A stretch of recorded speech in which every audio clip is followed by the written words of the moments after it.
सबूत रखूंगा आज इस विधानसभा के अंदर। ये लोग मोदी जी को पैसा देते हैं और बदले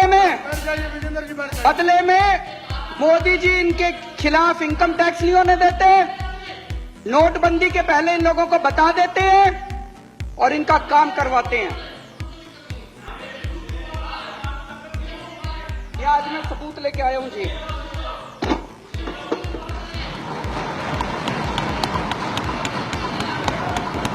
ये कागज मेरे कागज नहीं है जी, ये इनकम टैक्स डिपार्टमेंट के कागज हैं। इनकम टैक्स डिपार्टमेंट ने 15 अक्टूबर 2013 को आदित्य बिड़ला ग्रुप के ऊपर रेड हुई। उस रेड में इनकम टैक्स डिपार्टमेंट में रेड होती है, वो वहां से सारे उनके कागज उठा के लाते हैं। वापस आने के बाद इनकम टैक्स डिपार्टमेंट अपनी एक रिपोर्ट बनाता है उन कागजों के आधार पे, जिसको अप्रेजल रिपोर्ट कहते हैं। ये अप्रेजल रिपोर्ट है इनकम टैक्स डिपार्टमेंट की उस रेड की। उस रेड में उनके अकाउंटेंट से पूछा इनकम टैक्स वालों ने, अकाउंटेंट का नाम कोई सक्सेना था। सक्सेना ने कहा जी मैं हवाला का पैसा लेके आता हूं, मेरे बॉस हैं उनका नाम शुभेंदु अमिताभ है, वो जिसको कहते हैं फिर मैं उनको पैसा जाके बांट देता हूं।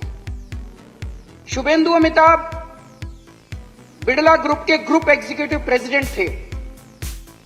शुभेंदु अमिताभ के लैपटॉप, फोन, ब्लैकबेरी सब चेक किए गए तो उनके लैपटॉप से एक एंट्री मिली। ये एंट्री है 16 नवंबर 2012 की। इसमें लिखा हुआ है गुजरात सीएम 25 करोड़ रुपए।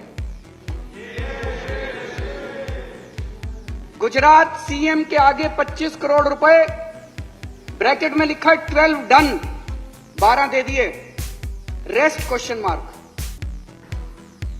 तो ये उसके बाद इनकम टैक्स डिपार्टमेंट ने अपनी एनालिसिस की है। ये उसकी एनालिसिस की कॉपी है।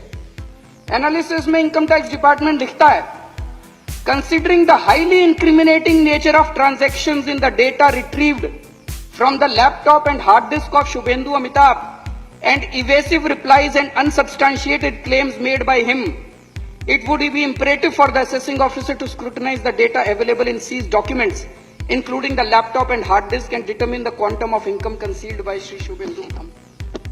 Appraisal report उसके बाद असेसिंग ऑफिसर के पास जाती है और असेसिंग ऑफिसर फिर 2 साल लगा के उसकी इनकम का असेसमेंट करता है, ऑर्डर करता है। अक्टूबर 2013 में रेड हुई थी। उसके बाद 6 महीने बाद इनकी सरकार आ गई तो असेसिंग ऑफिसर की हिम्मत नहीं थी जो इसकी जांच कर सके। उसके बाद तो इसकी कोई जांच नहीं हुई उसके बाद। और अब ये केस को रफा दफा करने की कोशिश की जा रही है। सेटलमेंट कमीशन में इस केस को भेज दिया और बहुत जल्दी ये केस खत्म होने वाला है। इस केस को रफा दफा करने की कोशिश की जा रही है। एक और बड़ी मजे की बात है, इसी रिपोर्ट के अंदर बिड़ला ग्रुप के जो पेंडिंग प्रोजेक्ट हैं गुजरात सरकार में, उनकी लिस्ट दी हुई है। इससे शक पैदा होता है कि आप ये पैसे ये काम करवाने के लिए दिए गए थे क्या।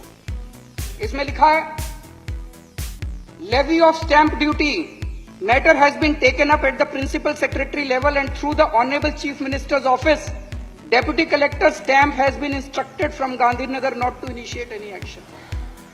मतलब कि मुख्यमंत्री दफ्तर, गुजरात के मुख्यमंत्री दफ्तर ने स्टैंप ड्यूटी ना लेने के आदेश दे दिए हैं। इनको गैस की जरूरत थी तो इसमें लिखा है गैस के लिए भी बात हो गई है। तो जो काम पेंडिंग थे गुजरात सरकार में उनकी सबकी लिस्ट दी हुई है। तो एक मन में यह शक होता है ये 25 करोड़ रुपए ये सारे काम करवाने के लिए पैसे दिए गए थे।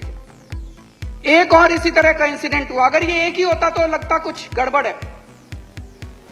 22 नवंबर 2014 को सहारा के यहां रेड हुई। एक कमरे से 130 करोड़ से ज्यादा का कैश मिला। वहीं पे कुछ कागज मिले, उन कागजों में भी नरेंद्र मोदी जी का नाम है कि लगभग 400-500 करोड़ रुपए देने की बात है उन कागजों के अंदर। और कई नेताओं के नाम है, कई मुख्यमंत्रियों के नाम है देश के, उनमें नरेंद्र मोदी जी का नाम भी है। लेकिन इसकी अब जांच कौन करेगा? भारत के इतिहास में शायद आजादी के बाद पहली बार ऐसा हुआ है कि किसी प्रधानमंत्री का काला धन का जो खाता, बही खाता, हर बड़ा जो भी बड़ा उद्योगपति, खरबपति होता है, उसका एक नंबर का खाता होता है और एक काले धन का खाता होता है। इतने करोड़ों का पैसा ऐसे ही थोड़ी दे देते हैं। काले धन के खातों के अंदर किसी प्रधानमंत्री का बाय नेम नाम आता हो, मुझे लगता है आजादी के बाद पहली बार ऐसा हुआ है।